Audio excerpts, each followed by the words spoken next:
Test 4. You will hear a number of different recordings, and you will have to answer questions on what you hear. There will be time for you to read the instructions and questions, and you will have a chance to check your work. All the recordings will be played once only. The test is in 4 sections. At the end of the test, you will be given 10 minutes to transfer your answers to an answer sheet. Now turn to Section 1. Section 1. You will hear a man asking for information about health services in the place where he is living. First, you have some time to look at questions 1 to 6.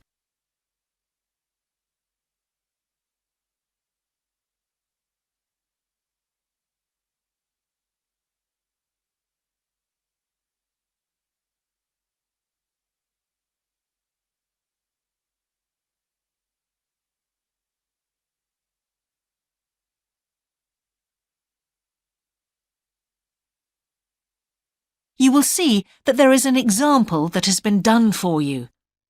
On this occasion only, the conversation relating to this will be played first. Can I help you? Yes, I've just moved to this area with my wife and children, and I'd like to know where we can all register with a doctor at a health centre.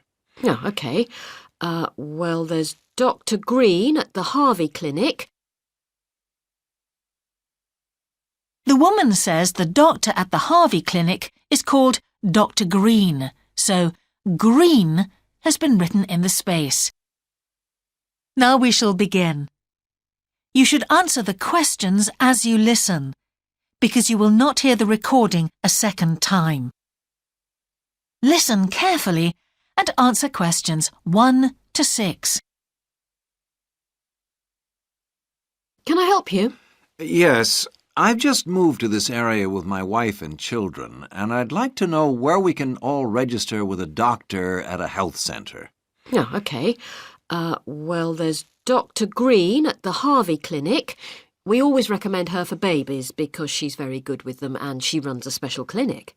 Oh, actually, my youngest child is 5, so that wouldn't be any good for us. Right. Is there anywhere else I could try? Yes, the Eshcol Health Practice is the next one on my list. How do you spell that? Eshcol. And it's Dr. Fuller who has space on his list.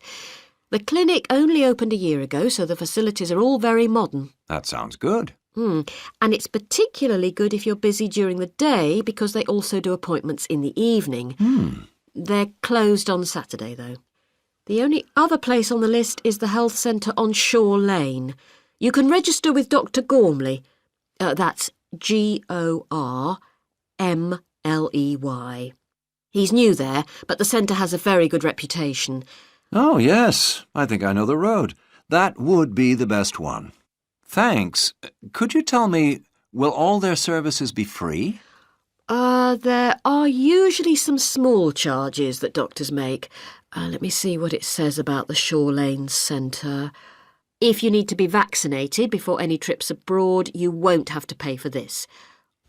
What else?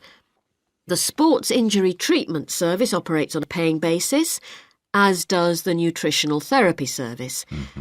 Some health centres do offer alternative therapies like homeopathy as part of their pay-to-use service. Shore Lane are hoping to do this soon.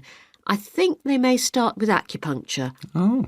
And finally, if you need to prove you're healthy or haven't had any serious injuries before a new employer will accept you, you can get a free fitness check-up there. But you'd most likely have to pay for insurance medicals, though. OK, thanks. Before you hear the rest of the conversation, you have some time to look at questions 7 to 10.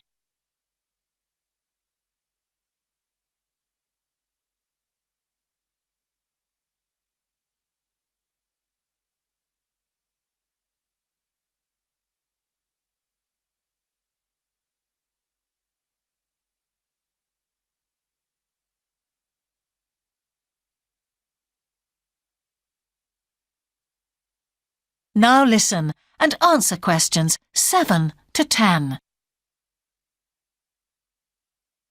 You might also be interested to know the centre is running a pilot scheme of talks for patients. I've got the list here. Actually, they look very interesting. What sort of things? Well, the first one's about giving up smoking. It's next week, the 25th of February at 7 p.m, and that's in room 4.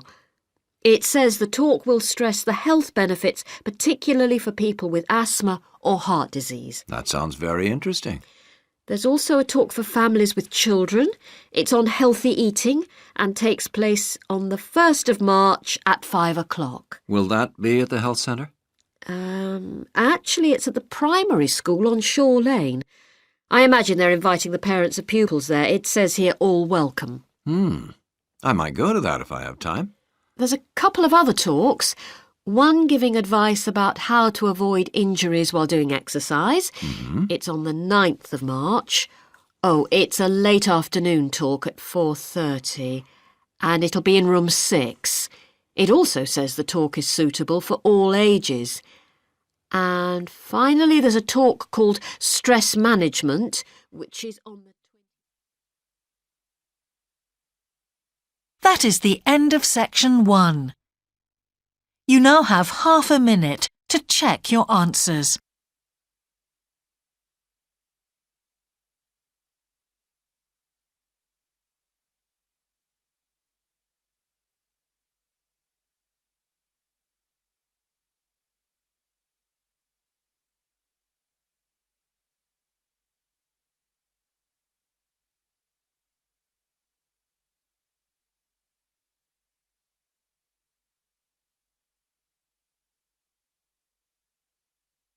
Now turn to section 2.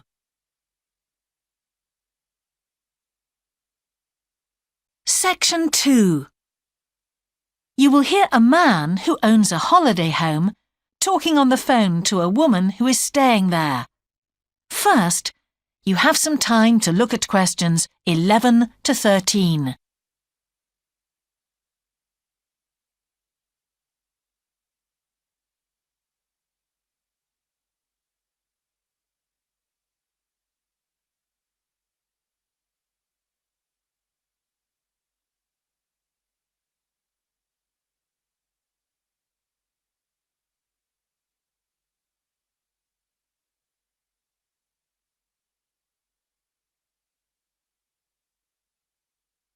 Now listen carefully and answer questions 11 to 13. Hello? Hi, it's Laura Carlton here. We've just arrived at the holiday flat, but I can't get the hot water and heating to work. Oh, right. That's easy. Don't worry. In the upstairs cupboard, you'll find the water heater. You'll see 3 main controls on the left at the bottom of the heater. The first one, the round one on the far left, is the most important one for the heating and hot water. It's the main control switch. Make sure it's in the on position. The switch itself doesn't light up, but the little square below will be black if the switch is off. That's probably what's happened. It's got switched off by mistake. The middle one of these 3 controls, you'll see it's slightly larger than the first one, controls the radiators. If you feel cold while you're there and need the radiators on, this needs to be turned to maximum. The last of the 3 controls, the one on the right, is usually on about a number 4 setting, which for the water in the taps is usually quite hot enough. Below the heating controls in the middle is a small round plastic button. If there isn't enough water in the pipes, sometimes the heater goes out. If this happens, you'll need to press this button to reset the heater. Hold it in for about 5 seconds and the heater should come on again. Then there's a little square indicator under the 3rd knob that's a kind of alarm light. It'll flash if you need to reset the heater. It sounds complicated. I'm sure you won't have any problems with it. There should be some more instructions on the side of the heater. Call me back if you can't make it work. OK. Before you hear the rest of the conversation, you have some time to look at questions 14 to 20.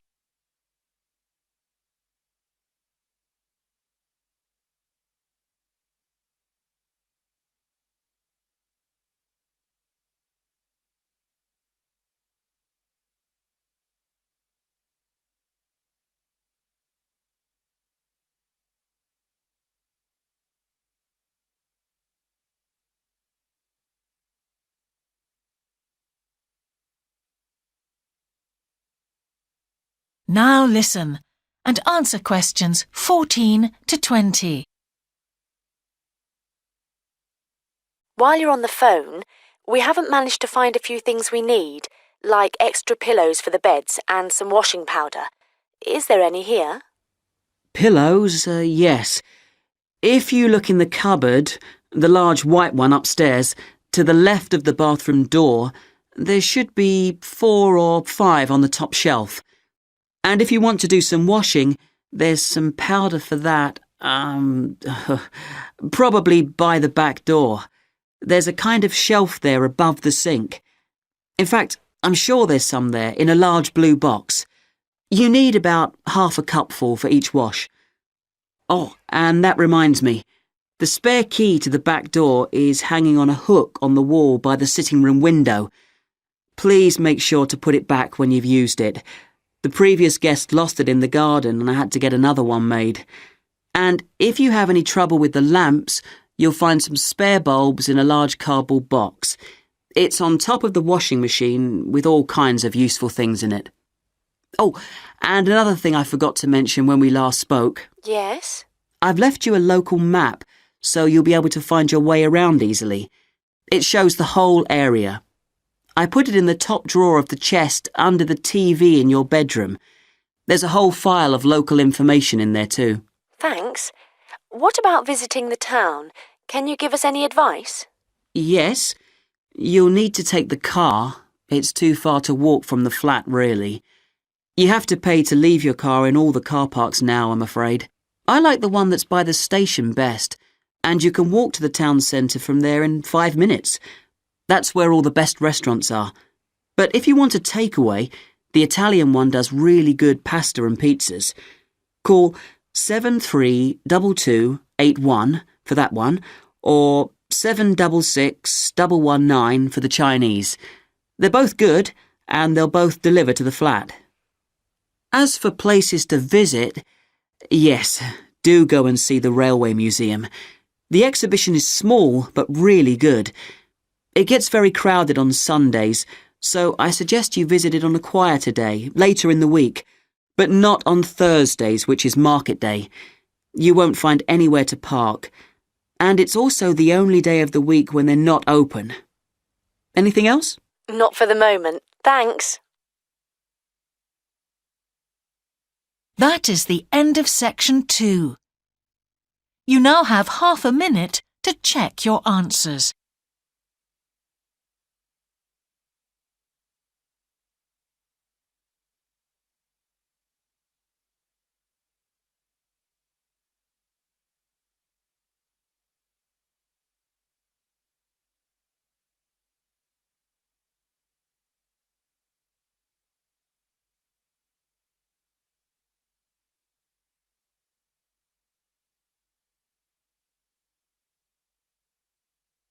Now turn to section 3.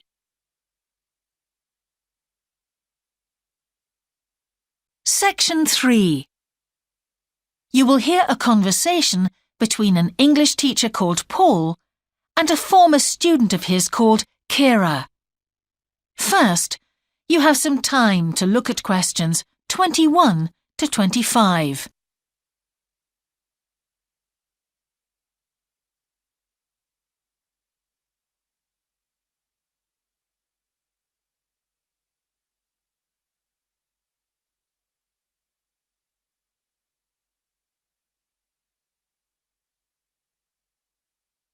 Now listen carefully and answer questions 21 to 25. Hello, Kira. How are you? Fine, thanks, Paul. How are you? Well, thanks. It's good to see you. It must be 12 months since you did our course. That's right. It's nice to come back and say hello. What course did you enroll in? Actually, I went straight into third-year pharmacy. They credited me with 2 years, which probably made it more difficult for me. On the other hand, you were lucky to be granted credits. Is that why you chose the course? Yes, and as I'd already finished a course in it in my country, I thought it would be easier if I studied something I already knew. I didn't realize you went into third year. I thought you started in first year. No wonder it was so hard. And what do you think is one of the big differences between studying at a university here and studying in your country? Well, I found it very difficult to write assignments because I wasn't familiar with that aspect of the system here. The main problem is that the lectures expect you to be critical.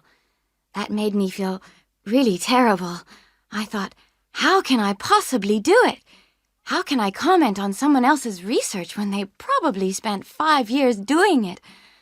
I think a lot of people who come from overseas countries have similar problems.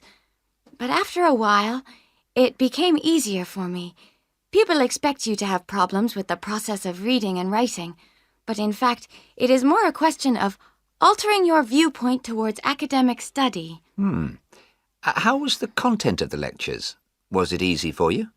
I didn't really have many problems understanding lectures. The content was very similar to what I'd studied before. And what about the lecturers themselves? Are they essentially the same as lecturers in your country? Well, actually, no. Here they're much easier to approach.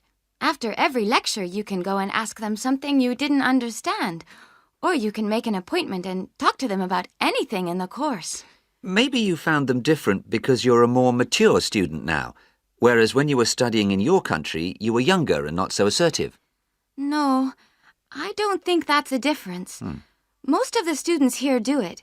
In my faculty, they all seem to make appointments, usually to talk about something in the course that's worrying them, but sometimes just about something that might really interest them, something they might want to specialize in. The lecturers must set aside certain times every week when they're available for students. That's good to hear.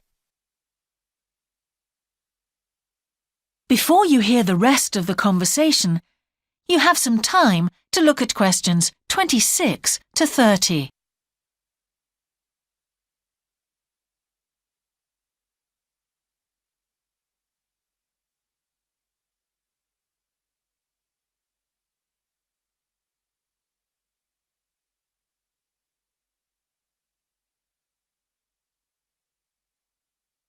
Now listen and answer questions 26 to 30. And how was your timetable? Was it a very busy year? Oh, very, very busy. They make you work very hard. Apart from lectures, we had practical sessions in a lot of subjects. We did these in small groups. I had to go and work 4 hours every week in a community pharmacy. Actually, I enjoyed this very much, meeting new people all the time.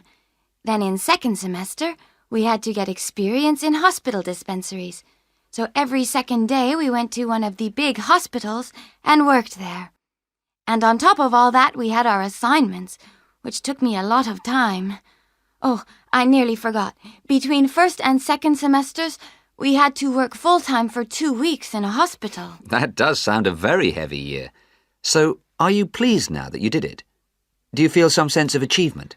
Yeah, I do feel much more confident, which I suppose is the most important thing. And have you got any recommendations for people who are studying from overseas? Well, I suppose they need very good English. It would be much better if they spent more time learning English before they enter the university, because you can be in big trouble if you don't understand what people are saying and you haven't got time to translate. Anything else? Well, as I said before, the biggest problem for me was lack of familiarity with the education system here. It sounds as if it was a real challenge.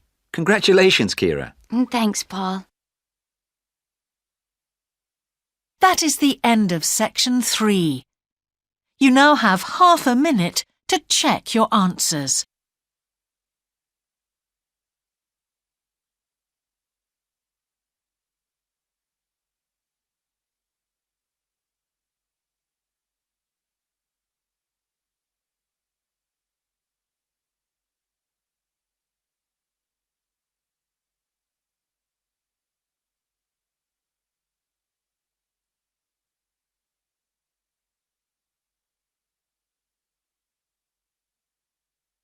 Now turn to section 4.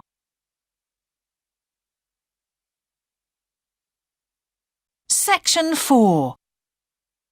You will hear a talk about a project on the wildlife found in city gardens in Britain. First, you have some time to look at questions 31 to 40.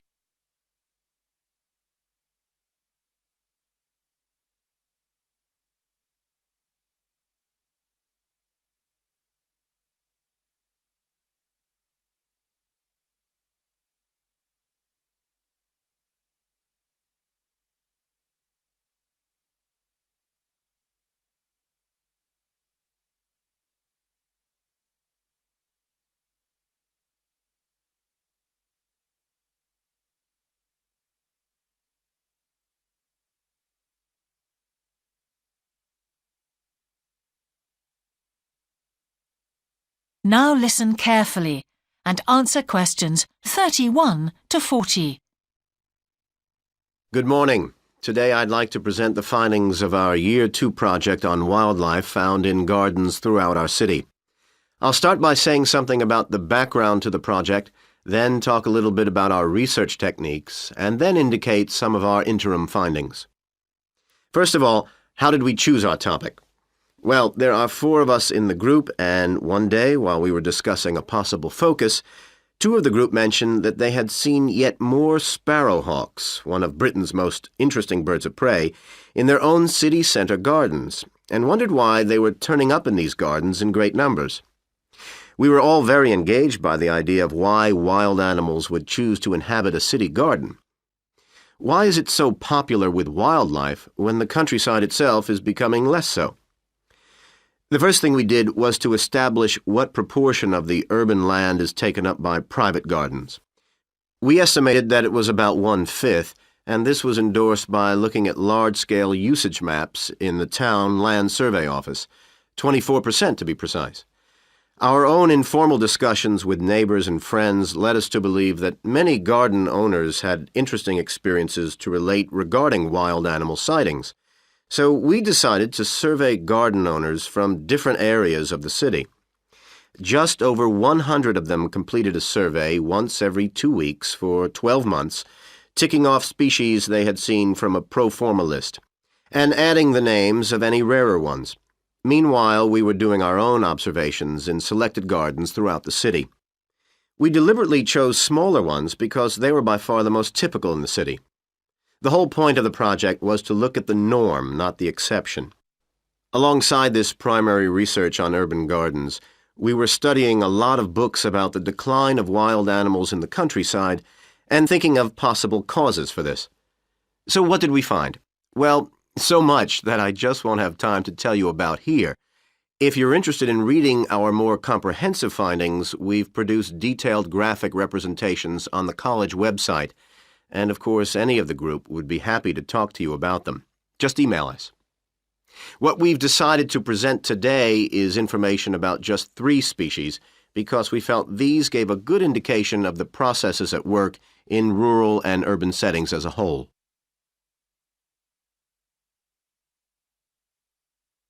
The first species to generate a lot of interesting information was frogs, and there was a clear pattern here. They proliferate where there is suitable water. Garden ponds are on the increase, rural ponds are disappearing, leading to massive migration to the towns. Hedgehogs are also finding it easier to live in urban areas, this time because their predators are not finding it quite so attractive to leave their rural environment, so hedgehogs have a better survival rate in cities. We had lots of sightings, so all in all we had no difficulties with our efforts to count their numbers precisely. Our final species is the finest of bird singers, the song thrush. On the decline in the countryside, they are experiencing a resurgence in urban gardens because these days gardeners are buying lots of different plants, which means there's an extensive range of seeds around, which is what they feed on. Another factor is the provision of nesting places, which is actually better in gardens than the countryside. Hard to believe it, but it's true. Incidentally, we discovered that a massive new survey on song thrushes is about to be launched, so you should keep an eye open for that. Now, I'd be happy to answer any questions you may have. That is the end of section 4. You now have half a minute to check your answers.